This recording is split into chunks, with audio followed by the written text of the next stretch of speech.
So आर्टिकलमध्ये बघत असताना first one आपण बघतोय इन्सर्टेड आर्टिकल 246 ए म्हणजे हा जो नवीन आर्टिकल इन्सर्ट केला गेला कॉन्स्टिट्यूशनमध्ये तो कोणता होता? आर्टिकल 246 ए. मग 246 ए मध्ये त्यांनी काय म्हटलंय बघा, both union and states now have concurrent power to make law with respect to goods and services. म्हणजे गुड्स अँड सर्व्हिसेस रिलेटेड कोणताही लॉ बनवण्याचा अधिकार युनियन म्हणजे स्टेट आणि सेंट्रल गव्हर्नमेंट दोघांनाही दोघांच्या मर्जीने ते बनवू शकतात. The intra state trade now comes under the jurisdictions of both centre and state. Intra state म्हणजे काय? वैभवी सांगू शकतेस? इंट्रास्टेट म्हणजे स्टेटच्या आतमध्ये हां, होणारे हां. असे. स्टेटच्या आतमध्ये होणारे. मग जे स्टेटच्या आतमध्ये होणाऱ्या ज्या काही घटना आहेत किंवा सपोज काही जे सर्व्हिसेस आहेत किंवा प्रॉडक्ट्स आहेत, तर त्यांच्यावरती जो काही टॅक्स बसेल, तो कोणाच्या अंडर येणार आहे? Both centre and state. So त्याच्यावरती कोणाचं लक्ष असणार किंवा कोण कलेक्ट करणार आहे? तर दोघंही स्टेट आणि सेंट्रल दोघंही ते कलेक्ट करणार आहेत. While inter trade off commerce is exclusively. मग इंटर म्हणजे काय? तर राज्यांतर्गत म्हणजे 2-3 म्हणजे इन इंडिया म्हणजे देशामध्ये वेगवेगळ्या राज्यांतर्गत जो काही हे चालतो, व्यवहार चालतो, त्याला आपण म्हणतो interstate trade. So interstate trade जो आहे, त्याच्यावरती कोणाचं हे राहील, कंट्रोल राहील, तर काय exclusively under central government jurisdictions. त्याच्यावरती फक्त सेंट्रल गव्हर्नमेंटचं काय म्हटलं त्यांनी कंट्रोल राहील. This is new article inserted in constitution. हा एक नवीन आर्टिकल त्यांनी कॉन्स्टिट्यूशन मध्ये इन्सर्ट केला. त्याच्यात अजून काय म्हटलेलं आहे बघा, notwithstanding anything containing the article of 246 and 254, Parliament and subject to clause 2, the legislature of every state have power to make laws with respect to goods and services tax imposed by the union or by such state. म्हणजे मी काय म्हटलंय इकडे बघा, नाव notwithstanding anything contain in article 246 and 254. म्हणजे article 246 किंवा 254 मध्ये नसलेला कोणताही लॉ किंवा पार्लमेंटने पास न केलेला कोणताही लॉ जर subject to clause 2, the legislature of every state have power to make laws with respect to. जर असा एखादा लॉ की जो 246 मध्ये सुद्धा नाहीये, 254 सुद्धा मध्ये सुद्धा नाही किंवा पार्लमेंटने सुद्धा पास केलेला नाहीये, पण तरी सुद्धा स्टेट किंवा युनियन ह्या दोघांनी मिळून तो पास केलेला आहे. तर अशा वेळेस काय होतं, the legislation of every state म्हणजे प्रत्येक राज्याची जी विधानसभा आहे, सो त्यांना अधिकार आहे की तो जो लॉ आहे की ते बदलू शकतात. Then Parliament has exclusive power to make laws with respect to goods and services tax, where the supply of goods of or of services both take place in course of interstate trade of commerce. Parliament has exclusive power to make laws with respect to goods and services tax, where the supply of goods म्हणजे गुड्सचा supply जो आहे किंवा सर्व्हिसेसचा supply जो आहे, तो जे interstate होत असेल, तर काय म्हटलंय, Parliament has exclusive power to make laws. तर पार्लमेंटला त्याच्या रिलेटेड जे काही goods and services tax related जे काही लॉज आहेत ते बनवण्याचा अधिकार आहे. Then inserted article 269 A. आता हा जो नवीन पुढचा जो आर्टिकल इन्सर्ट केला 269 ए, त्याच्यात काय म्हटलंय, this article denotes that in case of interstate trade, the tax will be levied in collected by the government of India and shared between the union state as per recommendation of the GST council.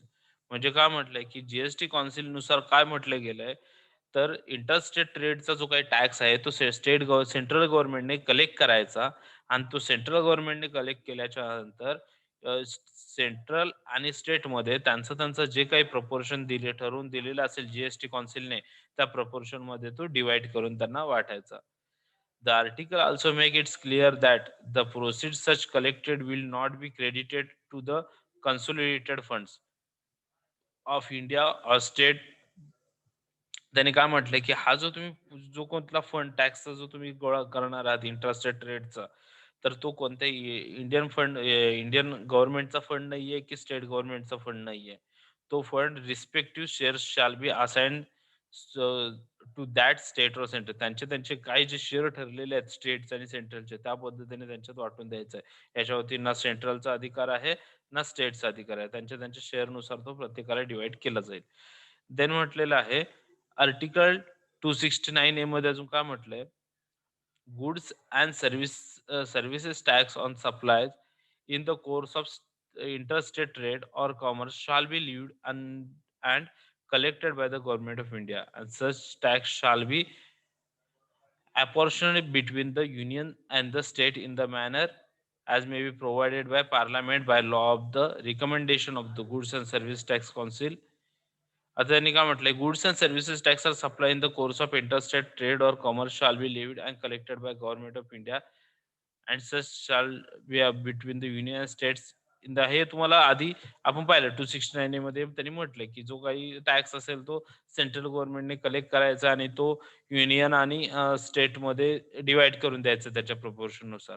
त्याच्यानंतर मग त्याचं explanation दिलं त्यांनी. For the purpose of this clause supply of goods or services or both in the course of import into the territory of India shall be deemed to the supply of goods or services or both in the course of interstate trade of commerce. म्हणजे ज्या वेळेला तुम्ही interstate supply कराल किंवा import काय म्हटलं त्यांनी, हा, इंटरस्टेट सप्लाय कराल तेव्हा किंवा इम्पोर्ट कराल तर त्याच्यावरचा जो टॅक्स आहे सो त्या टॅक्सच्या वेळेस हा जो रूल आहे 269 आहे तो अप्लाय केला जातो.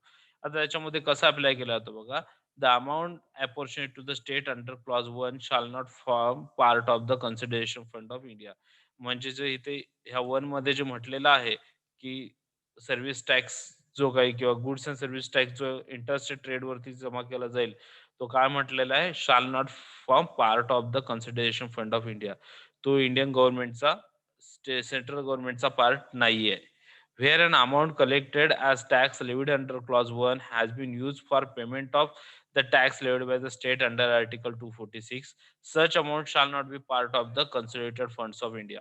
म्हणजे जो काही आता तुमचा जो टॅक्स कलेक्ट केला जाईल तो मग आपण काय म्हटलंय की स्टेट आणि सेंट्रलला सेम प्रपोर्शन म्हणजे त्यांचं काही जे शेअर ठरलेले असेल त्या शेअर मध्ये डिवाइड करून देणार. आणि तो डिवाइड करून दिलेला जो पार्ट उद्या स्टेट ने जर आणखी कसला तरी टॅक्स भरण्यासाठी यूज केला तर त्याच्यावरती सेंट्रल गव्हर्नमेंट त्यांचा अधिकार दाखवू शकत नाही. कारण तो सेंट्रल गव्हर्नमेंटचा फंड नाहीये. Then, where an amount collected as a tax levied by a state under Article 246A has been used for payment of the tax levied under clause, such amount shall not be part of the consideration fund of the state. काय म्हटलंय, there amount collected as tax levied by the state under Article 246 has been used. State गव्हर्नमेंटने काही 246 under जर एखादा tax collect केला, where amount collected as a tax levied by the state under article 246 has been use for payment of the tax levied under clause, such amount shall not be form part of. म्हणजे जर असं जसं म्हटलं की काही tax जो आहे, आता मग म्हटलंय की इंटरस्टेटचा काही टॅक्स आहे तो सेंट्रलने कलेक्ट केला तर सेंट्रलला काय करायचं आहे, तो स्टेट आणि सेंट्रलमध्ये त्यांच्या जो काही रेशो ठरलेला आहे त्या रेशोमध्ये डिवाइड करून द्यायचा आहे. पण जर हाच जो काही टॅक्स आहे हा जर स्टेटने जमा केला तर आणि जमा करून त्यांनी जर एखाद्या दुसऱ्या ठिकाणी त्यांनी त्याचा टॅक्स पेड करायचं म्हटलं तर ते करू शकत नाहीयेत. कारण तो जो सगळा फंड जमा केलेला आहे तो स्टेट ओन्ली स्टेट गव्हर्नमेंटचा नाहीये. Then Parliament may, by law, formulate the principles of determining the place of supply and when a supply of goods or of services or both takes place in the course of interstate trade or commerce. Parliament may, by law, formulate the principle of the determining place of supply and when the supply of goods of services or both takes place in the course of interstate trade off commerce. म्हणजे interstate ट्रेडिंगसाठी supply काय म्हटलंय, supply of services किंवा supply of goods, so याच्यावरती जे काही law असतील किंवा याच्यासाठी काही जे रूल्स बनवले जातील, जी काही स्ट्रॅटेजी बनवली जाईल, तर ती बनवण्याचा अधिकार कोणाला आहे? तर पार्लमेंटला आहे किंवा लॉला आहे. देन नेक्स्ट आहे inserted article 279 A. Article 279 A मध्ये काय म्हटलंय? This article provide for constitution of GST council by president within 60 days from this act coming into force. म्हणजे हा जो ऍक्ट जीएसटी अंमलात आल्यानंतर किंवा जीएसटी स्टार्ट झाल्याच्या नंतर विदिन 60 डेज म्हणजे 60 दिवसाच्या आतमध्ये राष्ट्रपतींनी एक कमिटी बनवली जीएसटी कौन्सिल. मग त्या कमिटीमध्ये कोण-कोण होते? तर ते त्यांनी दिलेलं आहे. GST council will constitute the following members. GST कौन्सिलमध्ये मग खालील मेंबर होते. फर्स्ट वन होते union finance minister as chairman of the council. म्हणजे सेंट्रल फायनान्स मिनिस्टर जे होते ते त्या कौन्सिलचे चेअरमन होते. Then union minister of state charge of revenue. त्याच्यानंतर इन चार्ज ऑफ रिव्हेन्यू. त्याच्यानंतर जे स्टेट मिनिस्टर स्टेटचे जे मिनिस्टर होते, union minister of state. So स्टेटचे जे मिनिस्टर होते त्यांना कोणतं पोस्ट होती ती in-charge of revenue, revenue in-charge or finance, revenue in-charge of revenue or finance. One nominated member from each state who is a in-charge of finance or taxation. त्याच्यानंतर प्रत्येक राज्याचा एक मेंबर त्याच्यात घेतला मिनिस्टर, की जो इन्चार्ज ऑफ फायनान्स किंवा taxation म्हणून त्यांना पोस्ट दिली गेली. देन अदर इम्पॉर्टंट आता हा तुम्हाला क्वेश्चन विचारला जाऊ शकता, की who is the chairman of council chairman of GST council. Vaibhavi, who is the chairman of GST council?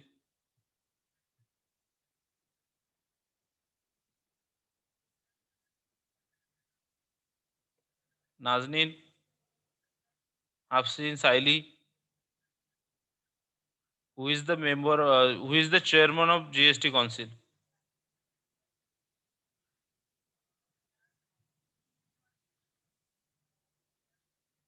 Vaibhavi. Arun Jaitley. तसं नाहीये. मी आपल्या ह्याच्यामध्ये नावं दिलेली नाहीयेत. मी काय म्हणतोय, आपल्या बुकमध्ये नावं दिलेली नाही. तुम्हाला नाव नाही विचारलं जाणार. तुम्हाला पोस्ट विचारली जाईल. हां. मग आपल्या बुकमध्ये जे दिलेलं आहे ते आपल्याला लिहायचं. आपल्याला बाहेरचं नाही विचारणार आहे. So who is the chairman of GST council? इथे काय म्हटलंय बघा आता? Union finance union minister. Finance minister. Union Finance Minister is the chairman of GST Council. Then other important amendment in existing articles. आता हे जे आर्टिकल्स होते 279A किंवा 246A, तर त्याच्यामध्ये काही आणखी त्याच्या सपोर्टेड आर्टिकल्स तयार करण्यात आले. मग ते कोणते होते? तर त्याच्यातलं फर्स्ट वन आहे आर्टिकल 249.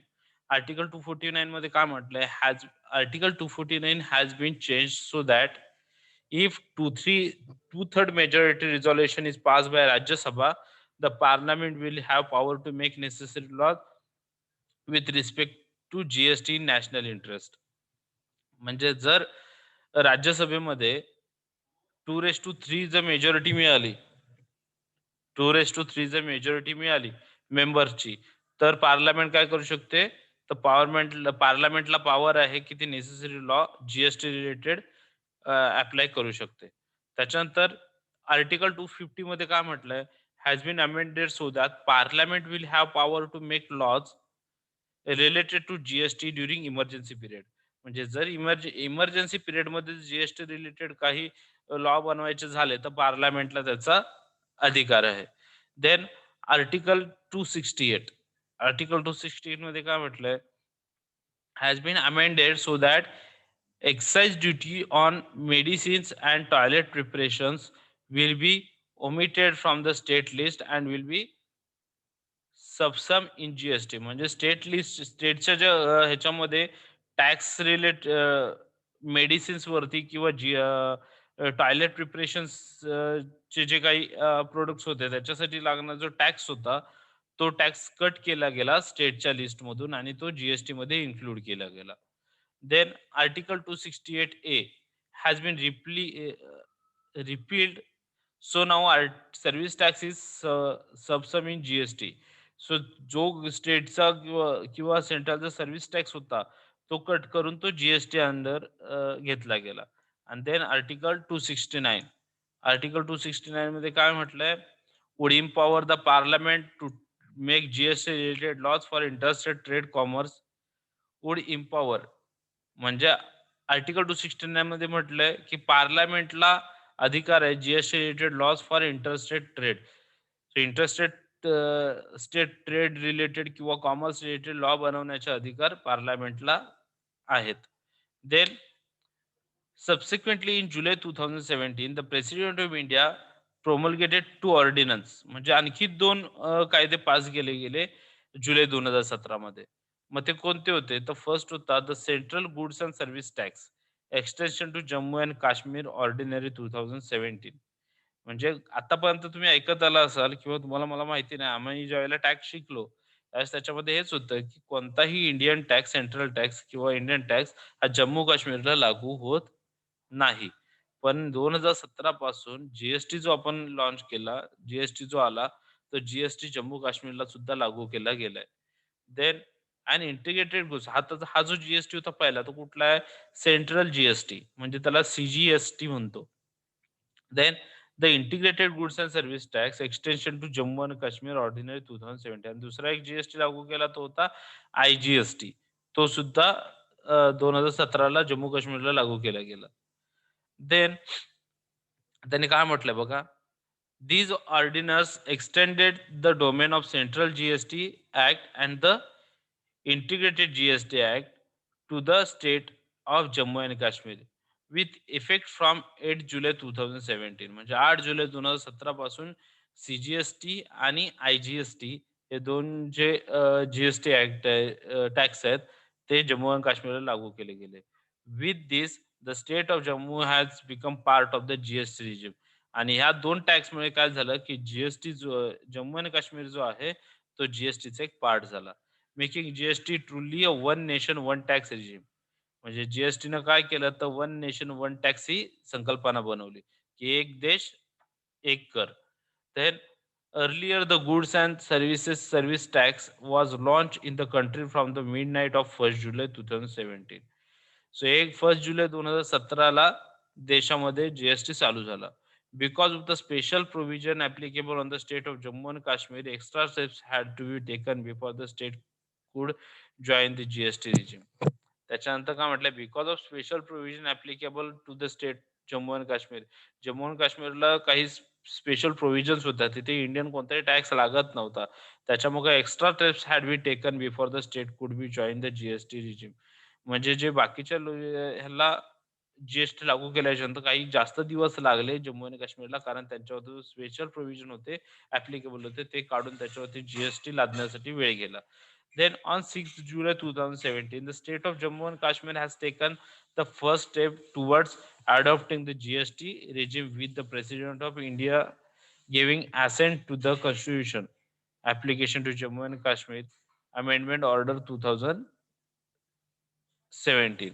म्हणजे मग 6 जुलैपासून काय केलं, की जम्मू आणि काश्मीरला एक स्टेप पुढे फॉरवर्ड जाऊन अ, जम्मू आणि काश्मीरला काय केलं, की या जी अंडर इन्क्लूड करून घेतलं. गिव्हिंग मग ह्याच्यासाठी प्रेसिडेंटने असेंट टू कॉन्स्टिट्यूशनसाठी एक असेंट केलं गेलं आणि त्याला अमेंडमेंट ऑर्डर 2017 म्हटलं गेलं. रिझल्टंटली the 101st 101st amendment act म्हणजे 101 amendment act applicable to the state of Jammu and Kashmir also 101 act जो होता अमेंडमेंट ऍक्ट तो सुद्धा जम्मू काश्मीरला ऍप्लिकेबल झाला. फॉलोइंग धिस ऑन 7 जुलै 2017 आणि तो सुरू कधी केला गेला हा 6 जून जुलै 2017 ला अमेंड केला गेला, लादला गेला जम्मू आणि काश्मीरवरती आणि 7 जुलै 2017 पासून त्याचं इम्प्लिमेंट केला गेला तो. The Jammu and Kashmir goods and service tax bill 2017 was pass bye the state legislature. त्याच्यानंतर जी सर्व्हिस टॅक्स बिल जे होतं जम्मू आणि काश्मीरचं ते कधी पास केलं गेलं? कुठे पास? स्टेट लेजिस्लेचरकडे पास केलं गेलं. Empowering the state to levy state G on intra state supplies will effect from 8 जुलै 2017. आणि जो इंट्रा स्टेट सप्लाय जो होता त्याच्यावरती लागणारा स्टेट जी जो होता एस-जी-एस-टी तो कधीपासून सुरू केला? 8 जुलै 2017. म्हणजे CGST आणि IGST ऑलरेडी लागू होते आणि जो SGST होता म्हणजे स्टेट GST तो कधी 8 जुलैपासून लागू केला गेला. देन आता meaning and definition of GST. GST म्हणजे काय? New Article 366(2)(a) of the Indian Constitution defines goods and service tax (GST) to mean a tax on supply of goods or services or both, except tax on supply of alcoholic liquor for human consumption. काय म्हटलंय? New article 366(2)(a) of the Indian constitution define goods and services tax to mean आता नवीन जो article constitution मध्ये amend केला गेला तो होता 366(2)(a). त्याच्यानुसार काय डिफाईन केलं? Goods and services tax to mean goods and services tax म्हणजे काय? Tax of supply of goods or services or both. Tax of goods and services, supply of goods and services. So जो goods and सर्व्हिसेसच्या सप्लायवरती जो tax होता किंवा दोन्हीवरती. Except tax of on supply of फक्त याच्यामध्ये कोणते टॅक्स सोडले गेले तर supply of alcoholic liquor for human consumption. Alcoholic liquor for human consumption. So माणसांच्या काय म्हणतात की यूजसाठी जे अल्कोहोलिक लिक्वर वापरले गेले ते फक्त याच्यातून एक्सेप्ट केले गेले. GST is a consumption-based tax. That is, tax will be payable in the state in which goods and services or both are finally consumed. Export are not taxable because the place of consumption is outside India. Import are taxable because the place of consumption is in India. आता याच्यामध्ये काय म्हटलं export जे आहे ते taxable नाहीये कारण ते बाहेर जाणार आहे दुसऱ्या देशात जाणार आहे सो तिथे त्याचा टॅक्स लागेल पण जो इम्पोर्ट आहे imports are taxable because the place of consumption is in India कारण त्याचा वापर इंडियामध्ये होणार आहे त्याच्यामुळे इम्पोर्ट्स वरती टॅक्स बसतो एक्सपोर्ट वरती टॅक्स बसत नाही. Then benefits of GST. GST चे बेनिफिट्स काय आहेत? Make in India. So India मधले फर्स्ट बघूयात. We will help to create a unified common national market for India, giving a boost for foreign investment and making Indian campaign. मी मध्यंतरी सांगितल्याप्रमाणे आधीचा आपण हा पॉईंट पाहिलेला होता. Will help to create unified common national market for India. So one nation one tax आल्यामुळे तुमचं टॅक्स रेट जे होते ते सुद्धा कमी झाले. प्राइस मध्ये तुमच्या प्रोडक्टचा फरक पडले आणि प्राइस मध्ये फरक पडल्यामुळे काय झालं की तुम्ही बाहेरच्या फॉरेन कंट्रीज सोबत आपण काय करू लागलो, की आपण कॉम्पिटिशन करू लागलो. तेव्हा फॉरेन कंट्रीज बऱ्याच फॉरेन कंट्रीजनी या जीएसटीमुळे इंडियामध्ये इन्व्हेस्ट करण्याचं ठरवलं. आणि मग तिथून investment and make in India campaign आणि त्याच्यातून मग आपला जे कोणी हे आहेत प्राईम मिनिस्टर आहेत त्यांनी एक नवीन मध्यंतरी कॅम्पेन सुरू केला होता make in India. Then will prevent cascading of taxes as input tax credit will be available across goods and services at every stage supply. काय म्हटलं? will prevent cascading of tax as input tax credit will available across goods and services at every stage of supply. म्हणजे प्रत्येक तुम्ही ज्या ज्या ठिकाणी तुम्ही goods and सर्व्हिसेसचा supply कराल म्हणजे एवढी स्टेज ऑफ सप्लाय त्या त्या ठिकाणी म्हणून तुम्हाला काय मिळणार आहे की टॅक्स इनपुट मिळणार होता. हा एक त्याचा बेनिफिट आहे. Then harmonisation of law procedure and rates of tax. Harmonisation of law procedure and rate of tax म्हणजे थोडक्यात काय येते की या ठिकाणी सगळ्या गोष्टी तुम्हाला खूप इझिली म्हणजे खूप इझी झालं. ज्या ठिकाणी तुम्हाला 3-4 टॅक्स ऑलरेडी पेड करायला लागत होते, तिथे एक टॅक्स आला, एक लॉ आला आणि एक प्रोसिजर आली. Then it will be boost export and manufacturing activity. It will boost export and manufacturing activity, generate more employment and thus increase GDP with gainful employment leading to substantive economic growth. काय म्हटलं? It will boost export की याच्यामुळे एक्सपोर्टला वेग मिळाला, speed मिळाला आणि manufacturing activities so manufacture activities किंवा एक्सपोर्टला वेग मिळाला. जनरेट मोर एम्प्लॉयमेंट त्याच्यामुळे जास्तीत जास्त एम्प्लॉयमेंट क्रिएट झाली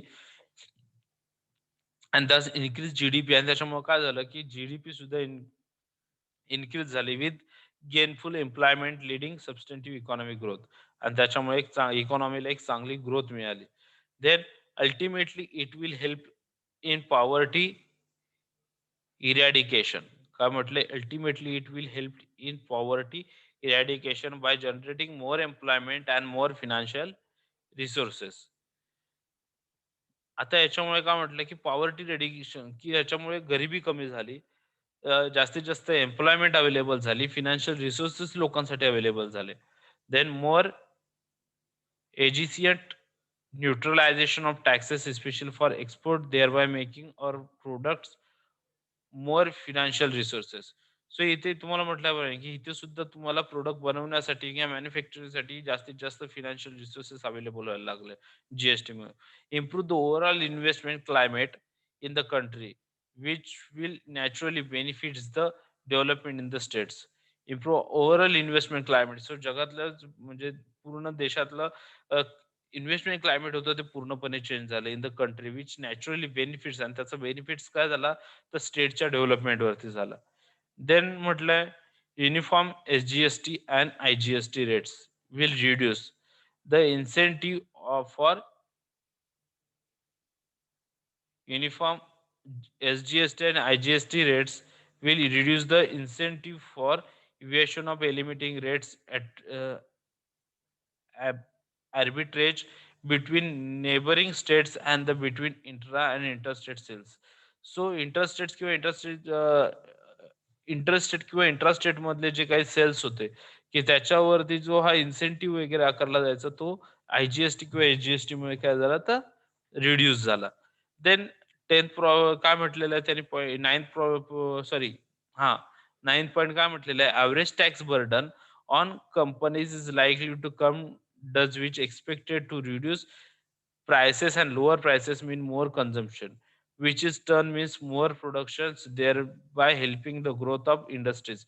This will create India as a manufacturing hub.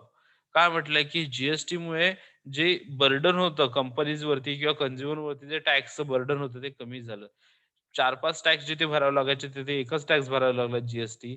आणि याच्यामुळे काय झालं, की जेवढा टॅक्स कमी झाल्यामुळे प्राइस कमी झाले. प्राइस कमी झाल्यामुळे कन्झम्पशन जास्त झालं. कन्झम्पशन जास्त झाल्यामुळे प्रोडक्शन जास्त झालं आणि ह्याचा इम्पॅक्ट काय झाला तर इंडस्ट्रीजला ग्रोथ मिळाली. This will create Indian manufacturing hub, आणि त्याच्यातून काय झालं तर इंडियन मॅन्युफॅक्चरिंग हब क्रिएट झाला. देन नेक्स्ट आहे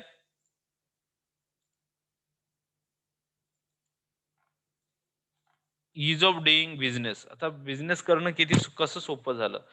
simple tax regime with favor exemptions, reduction in multiplicity of taxes, that service, simple tax regime with favor exemptions. आपण एक काम करूयात, सॉरी, हा जो ईज ऑफ डुईंग बिझनेस आहे त्याच्यानंतर बेनिफिट्स टू कन्झ्युमर्स आहेत, हे आपण नेक्स्ट लेक्चरला बघूयात.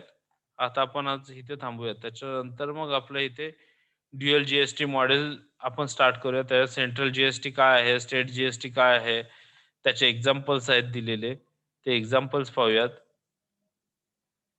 त्यानंतर आय-जी-एस-टी आपण मगापासून फक्त ऐकतोय की आय-जी-एस-टी काय आहे.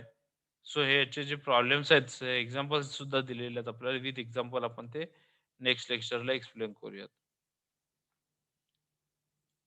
ओके वैभवी, काय डाऊट्स आहेत? सायली, वैभवी, काय डाऊट आहेत का? नाही सर.